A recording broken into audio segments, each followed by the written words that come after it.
negeri, tapi sokongan insentif dia tak ada. Gara-gara kau bercakap macam itulah beda. Kita bertiga ni semua ni dituduh macam orang Malaysia. Indonesia merdeka 12 tahun lebih awal daripada Malaysia. Tapi kenapa sekarang Malaysia yang lebih maju ya? Kalau pajak rakyat digunakan untuk hal yang baik, mungkin akan begini jadinya. Tol akan digratiskan untuk pengendara motor. Parkir motor dan parkir mobil di pinggir jalan gratis. Di sini siapa yang salah, Kak Sri? Jangan salahkan pemerintah Malaysia. Kenapa kamu yang udah jelas-jelas tahu aturan di Malaysia itu tuh nggak membenarkan, ya kan, warga asing yang menggunakan permit kerja itu untuk menikah. Nah, kamu beranak pula.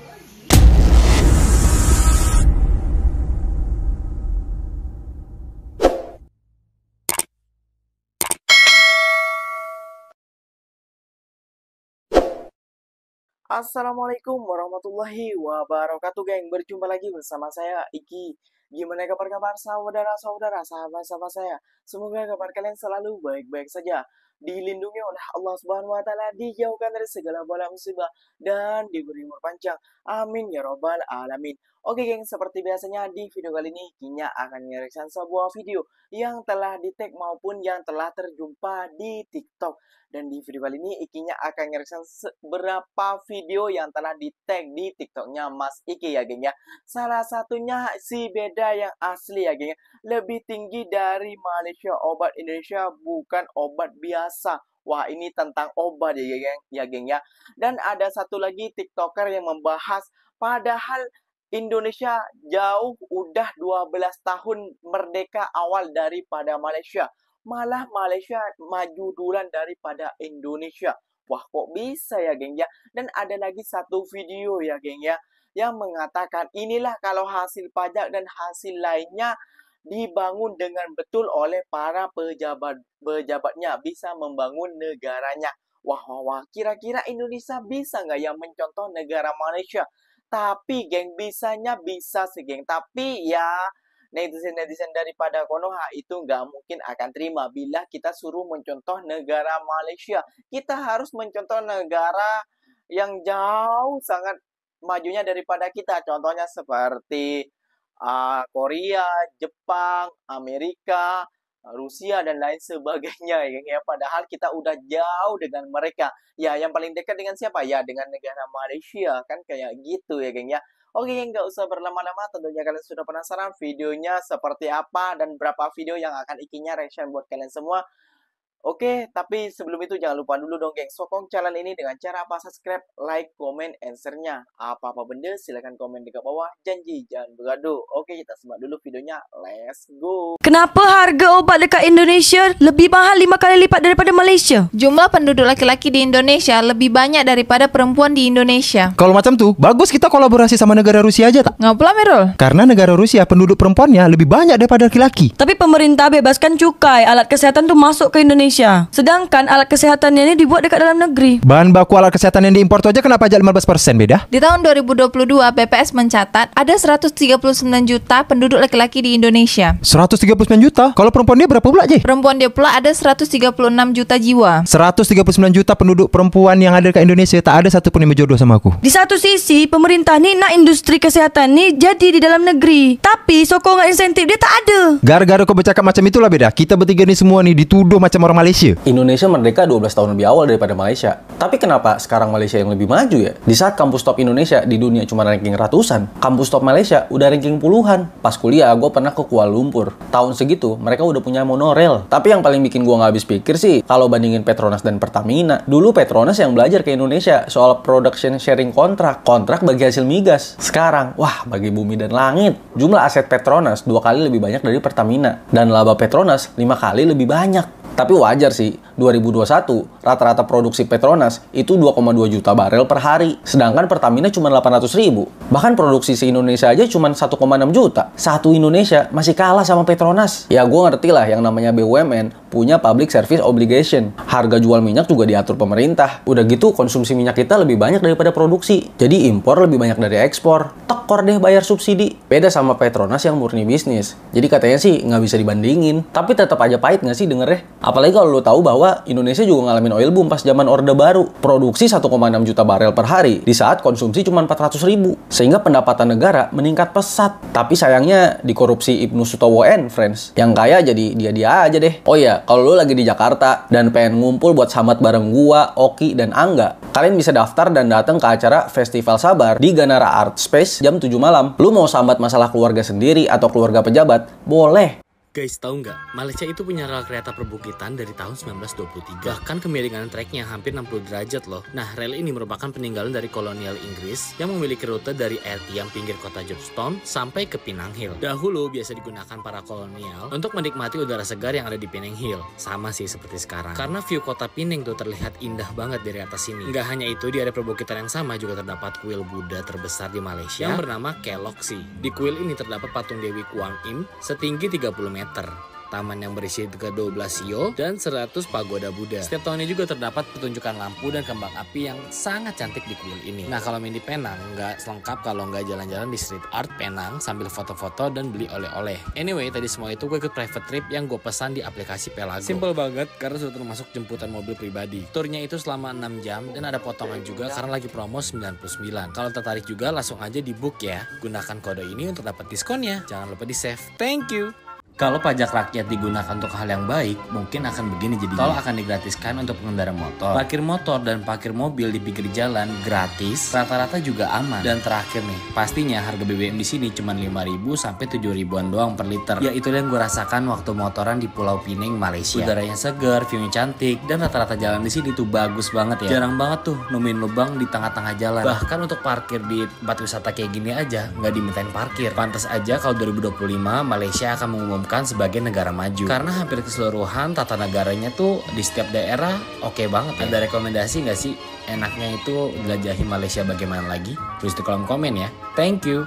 Namun berat ya geng ya bila kita mengatakan bahwasannya Malaysia tuh lebih maju daripada Indonesia. Netizen daripada kita, daripada Konoha ini ya geng ya.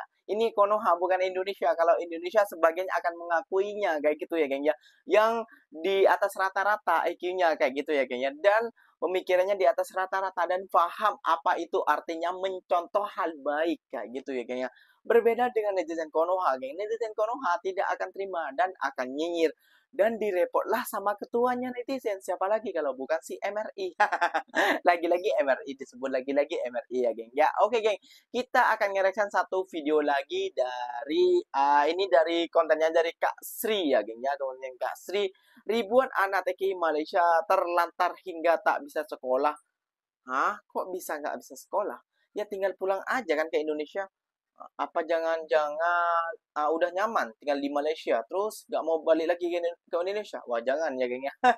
Bercanda, bergurau kayak gitu geng ya. Oke, nggak usah berlama-lama, jom kita simak bersama-sama. Let's go. Mari kita berbicara dulu tentang satu info yang saya baru baca ini pemirsa. Ribuan anak TKI Malaysia terlantar hingga tak bisa sekolah di Malaysia.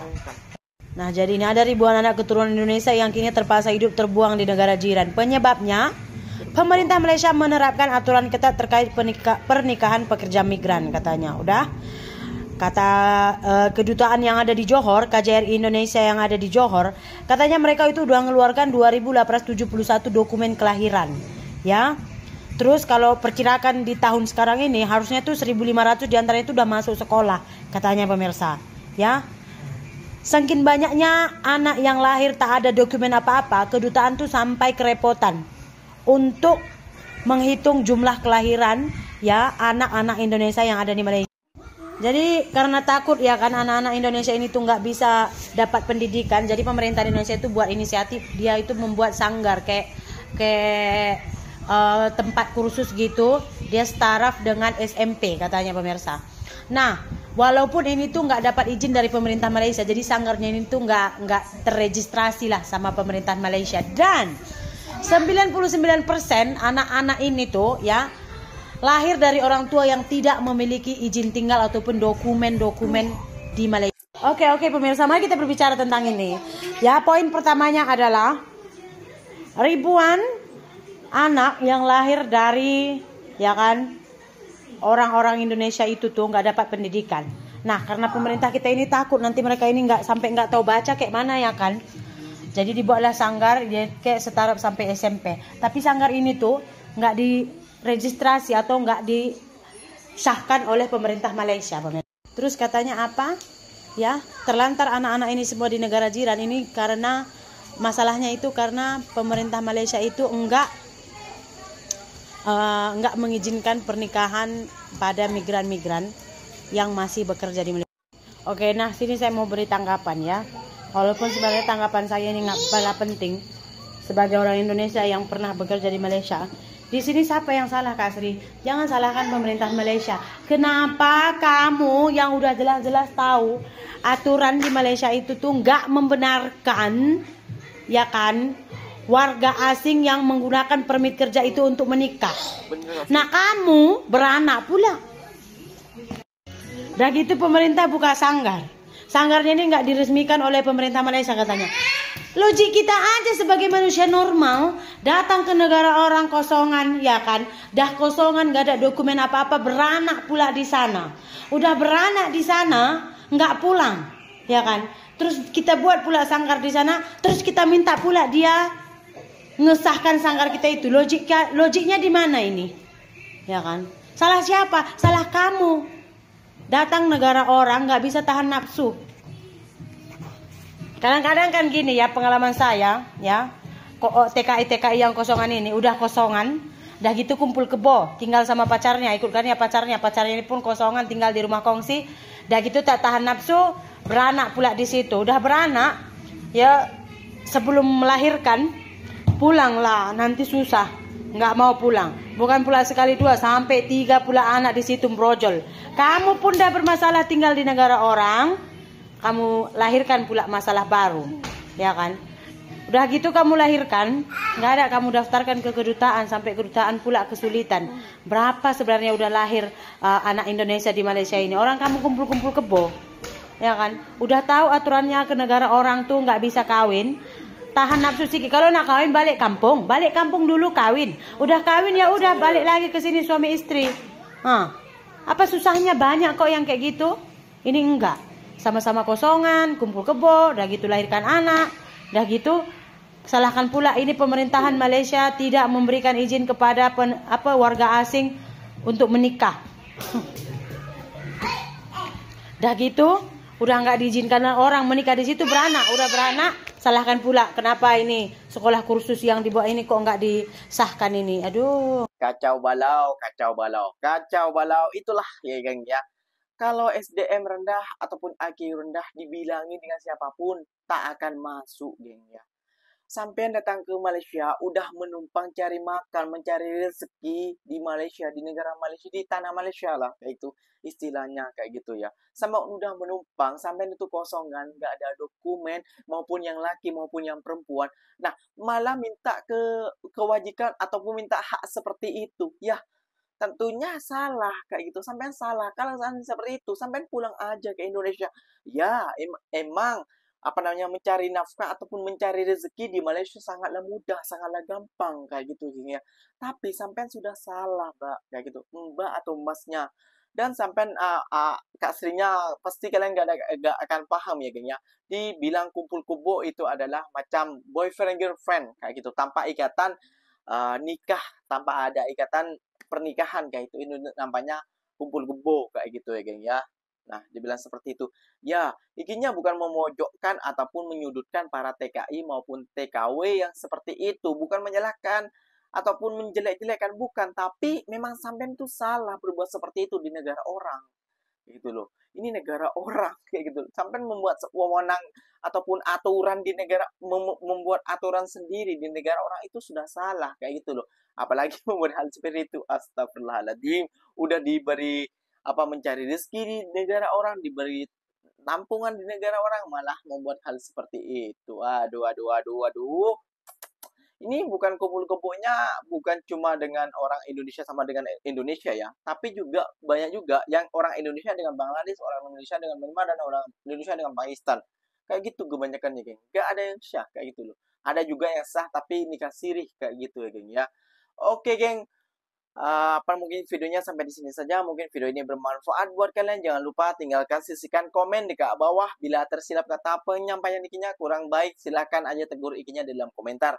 So, Ikinya pamit undur diri dulu. Wassalamualaikum warahmatullahi wabarakatuh, geng. Berjumpa lagi kita di next video. Bye-bye.